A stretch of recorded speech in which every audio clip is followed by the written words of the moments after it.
Before video games became a global industry worth billions, before consoles sat beneath televisions and games were streamed from remote servers, they began as a strange experiment. The first video games did not look like the worlds we know today. There were no open cities, no online tournaments, no cinematic stories, and no digital stores filled with thousands of titles. There were blinking lights, simple lines, heavy machines, and a handful of people asking whether computers could be used for play. What followed was one of the fastest cultural transformations of the modern age. In the space of a few decades, video games moved from university laboratories to smoky arcades, from living room consoles to handheld devices, from isolated single-player experiences to global online communities. Today, games can be downloaded instantly, played across devices, watched by millions, and even streamed from distant data centers without being installed on a local machine at all. This is the history of video games, from arcade cabinets to cloud gaming. The earliest roots of video games appeared in the years after the Second World War, when computers were enormous, expensive, and mostly used for scientific, military, or industrial work. In 1958, physicist William Higginbotham created a simple tennis game called Tennis for Two. It was displayed on an oscilloscope, the kind of screen usually used to visualize electrical signals. Players used controls to hit a glowing dot back and forth over a line. It was not sold commercially and it did not create an industry, but it showed something important. Screens connected to computers could be used for entertainment. A few years later, in 1962, a group of students at the Massachusetts Institute of Technology created Space War. It was more recognizably a video game. Two players controlled small spaceships that moved around a star while trying to destroy each other. The game was designed for a powerful university computer, so it could never have reached a mass audience at the time. But Space War became hugely influential among the small community of people who had access to early computers. It established ideas that would become central to gaming: competition, reflexes, screens, controls, scoring, and the appeal of mastering a system. The next step was to take games out of laboratories and into ordinary life. In the late 1960s, engineer Ralph Baer began working on the idea of playing games on a television set. Baer and his team developed a prototype system that eventually became the Magnavox Odyssey, released in 1972. The Odyssey was primitive by modern standards. It used plastic overlays placed on the television screen, and many games required players to keep score themselves. But it was historically important because it was one of the first commercial home video game systems. The same year, another game appeared that would have an even more immediate cultural impact. Pong was a simple electronic table tennis game. Two players controlled paddles that moved up and down, bouncing a square ball across the screen. It was easy to understand, quick to play, and addictive in a way that surprised almost everyone. Pong became the breakthrough hit of the early arcade era. The company behind it was Atari, founded by Nolan Bushnell and Ted Dabney. Atari's success showed that video games could become a business. Arcade machines began appearing in bars, restaurants, shopping centers, and entertainment venues. Players inserted coins, played for a few minutes, and tried to beat their own score or someone else's. That business model was simple but powerful. Every game was also a small machine designed to earn money. By the late 1970s, arcades had become a major part of youth culture. The technology improved quickly. Games moved beyond simple paddles and bouncing balls. Designers experimented with shooting games, racing games, maze games, sports games, and early adventures. Then came Space Invaders. Released in Japan in 1978, Space Invaders gave players a row of advancing aliens and a simple objective: destroy them before they reach the bottom of the screen. The game was a sensation. It was tense, repetitive, and increasingly difficult. It helped establish the shooter genre and turned arcade gaming into a mass phenomenon. A year later came Asteroids, a game where players controlled a small spaceship drifting through space and shooting rocks that broke into smaller pieces. Its vector graphics gave it a distinctive look, while its physics made it feel more complicated than earlier arcade titles. Then, in 1980, Pac-Man arrived. Pac-Man was different from the shooting games that dominated the era. It was colorful, character-driven, and instantly recognizable. Players guided a yellow circle through a maze while avoiding ghosts and eating dots. It became one of the biggest cultural icons of the arcade age, appearing on merchandise, television, music, and almost every kind of product imaginable. The arcade was no longer just a place to play a game. It was a social space. People gathered around machines to watch skilled players. High scores became local records. Players learned patterns, secrets, and techniques by observing each other. The games were difficult by design because difficulty encouraged another coin. But the challenge also created status. Being good at a game mattered. At the same time, video games were entering the home. The Atari 2600, released in the late 1970s, became one of the first hugely successful home consoles. Its key advantage was the use of interchangeable cartridges. Instead of buying an entirely new machine for each game, players could build a library. This transformed the economics of home gaming. The console became a platform. Different companies could make games for the same hardware, and players could choose from a growing range of genres. Home gaming began competing directly with arcades. The arcade still had better graphics and more advanced machines, but the home console offered convenience. You could play whenever you wanted, without feeding coins into a cabinet. For a few years, the market grew rapidly. Then it crashed.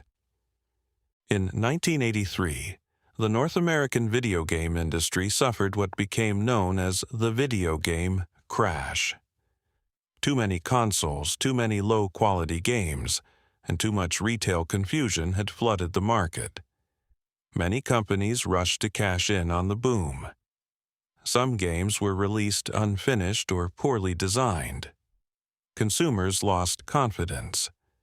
Retailers became reluctant to stock video games. One infamous symbol of the era was the game based on the film E.T., The Extraterrestrial. It was rushed to market and widely criticized. Whether it alone caused damage is often exaggerated, but it became a perfect example of an industry moving too quickly. For a time, it looked as if video games might remain a short-lived fad. But while the American market struggled, a company in Japan was preparing a comeback. Nintendo had started as a much older company, founded in the 19th century as a maker of playing cards. By the 1980s, it had entered the electronic entertainment business. In 1985, Nintendo released the Nintendo Entertainment System in North America. The Nintendo Entertainment System was not just another console. It was a carefully managed attempt to restore trust in games. Nintendo controlled which companies could publish titles for the system. It emphasized quality. It packaged the machine in a way that made it feel like a new kind of entertainment product, not simply another failed game console. And most importantly, it had games people wanted to play. Super Mario Bros. Became the defining title of the era. Mario had first appeared in an earlier Nintendo arcade game, Donkey Kong, but Super Mario Bros. Transformed him into a global icon. The game had colorful levels, responsive controls, hidden secrets, memorable music, and a sense of forward movement that made players want to see what came next. It also helped establish the side-scrolling platform game as one of the most important genres in gaming. Nintendo followed this with other major franchises. The Legend of Zelda introduced exploration, adventure, and a larger sense of world-building. Metroid added atmosphere and discovery. Later, games such as Final Fantasy helped popularize the Japanese role-playing game outside Japan. The success of Nintendo showed that video games could survive the crash by becoming more polished, more reliable, and more culturally distinctive. By the late 1980s and early 1990s, gaming entered another major stage, the console wars. Sega became Nintendo's biggest rival. Its Sega Genesis console, released in different markets under different names, aimed at an older and more rebellious audience. Sega's marketing was aggressive. It positioned itself as cooler, faster, and less childish than Nintendo. Its mascot was Sonic the Hedgehog, a blue character built around speed. Sonic became a direct answer to Mario. The competition between the two companies helped drive faster hardware, better graphics, and more ambitious game design. This era also saw the growth of handheld gaming. Nintendo's Game Boy, launched in 1989, was not the most powerful handheld machine. Its screen was basic, and its graphics were limited, but it was durable, affordable, and had excellent battery life. Most importantly, it had games people wanted, including Tetris. Tetris, created by Soviet programmer Alexei Pajitnov, became one of the most important games ever made. Its rules were incredibly simple. Falling blocks had to be arranged into complete lines, but it was endlessly replayable. Tetris showed that a game did not need advanced graphics or complicated storytelling to become universal. By the 1990s, video games were becoming technically and creatively more ambitious. The shift from two-dimensional graphics to three-dimensional worlds changed everything. Early 3D games were rough, angular, and experimental, but they suggested new possibilities. Instead of moving left and right across a screen, players could move through spaces, explore environments, and control cameras. The Sony PlayStation, released in the mid-1990s, helped define this transition. Sony entered the console market with powerful hardware, compact discs instead of cartridges, and a strong focus on more mature audiences. The PlayStation attracted developers who wanted larger storage capacity for music, video, and more detailed games. Titles such as Final Fantasy VII, Metal Gear Solid, Resident Evil, Gran Turismo and Tomb Raider helped turn games into larger, more cinematic experiences. Gaming was no longer viewed only as a toy or an arcade distraction. It was becoming a major entertainment medium. At the same time, personal computers were building their own gaming culture. PC gaming had long existed, especially among hobbyists, but it became more influential with the rise of games like Doom, Warcraft, Command and Conquer, The Sims, and later games built around online competition. PCs allowed different kinds of games to thrive. Strategy games, simulations, first-person shooters, and complex role-playing experiences. The Internet changed the direction of gaming again. Before online gaming became common, players usually competed in the same room or took turns using the same machine. Then, local networks allowed players to connect computers together.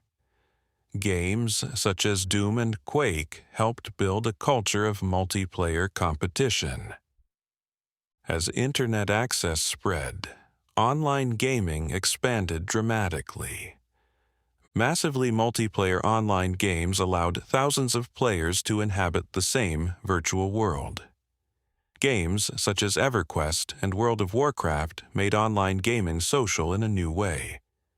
Players formed guilds, traded items, coordinated raids, and built friendships with people they had never met in person. Online gaming changed what a game could be. A game was no longer a finished object that you bought, completed, and put away. It could become a continuing service. Developers could add content, patch problems, change balance, and build events that kept players returning for years. That model would become increasingly important. In the 2000s, gaming expanded across almost every platform imaginable. Microsoft entered the console market with the Xbox, which placed online services at the center of its strategy. Xbox Live made it easier for players to connect, compete, and communicate. Sony continued developing the PlayStation. Nintendo experimented with new ways of playing, especially with the Wii and its motion controls. The Wii, released in 2006, was a major reminder that gaming did not always need to chase technical power. Its motion-sensitive controller made games more accessible to people who had never considered themselves gamers. Families, older adults, and casual players could pick up a controller and understand the basic idea quickly. Then, the smartphone changed the industry again. Mobile games had existed before smartphones, but app stores turned them into a global force. Suddenly, millions of people carried game devices in their pockets. Games could be downloaded instantly, played for a few minutes, and shared socially. The business model also changed. Free-to-play games used in-app purchases, advertising, and regular updates rather than relying only on one-time purchases. Mobile gaming expanded the definition of who counted as a gamer. Meanwhile, the rise of digital distribution changed how games were sold. Instead of going to a shop and buying a physical disc or cartridge, players could download games directly to consoles, PCs, and phones. Services such as Steam became major platforms for PC gaming, allowing independent developers to reach players without needing a traditional publisher or retail deal. This led to another creative shift: the rise of indie games. Small teams and even individual developers could make games that did not resemble the biggest blockbuster releases. Some focused on experimental ideas, personal stories, minimalist design, or unusual mechanics. Games such as Minecraft showed that a relatively simple concept could become a global cultural phenomenon. Then came streaming. At first, streaming changed how people watched games. Platforms such as Twitch and YouTube made gaming into a spectator activity on a scale that earlier generations could barely have imagined.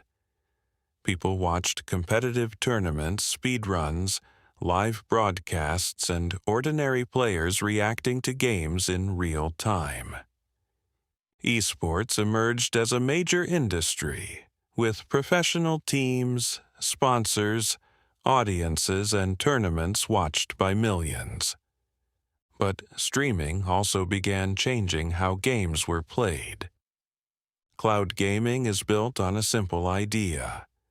Instead of running the game entirely on your own console, computer, or phone, the game runs on powerful remote servers. The video is streamed to your device, and your inputs are sent back across the internet. In theory, this means a person could play a demanding game on a relatively modest device. The difficult computing work happens elsewhere. Cloud gaming has faced major challenges. It depends on fast, stable internet connections. Even a small delay between pressing a button and seeing the result can make a game feel unresponsive. Video quality can vary. Ownership becomes more complicated when access depends on subscriptions or online services. But the idea remains important because it represents the latest stage in gaming's long movement away from the physical machine.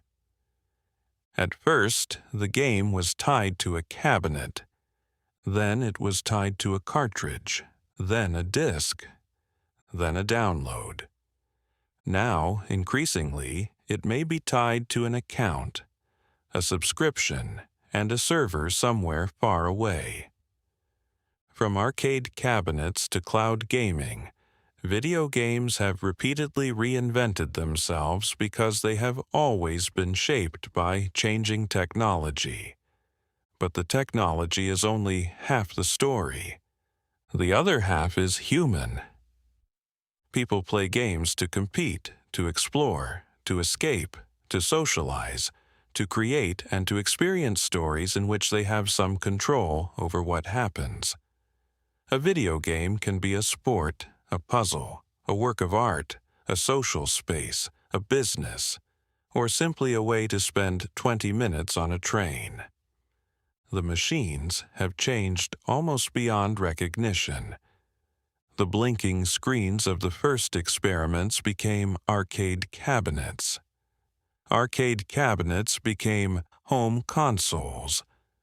Home consoles became connected networks. Networks became global communities. And now games are beginning to move into the cloud. But the basic appeal has remained surprisingly consistent. Someone sees a screen. They are given a challenge. They press a button. And for a moment, they enter another world.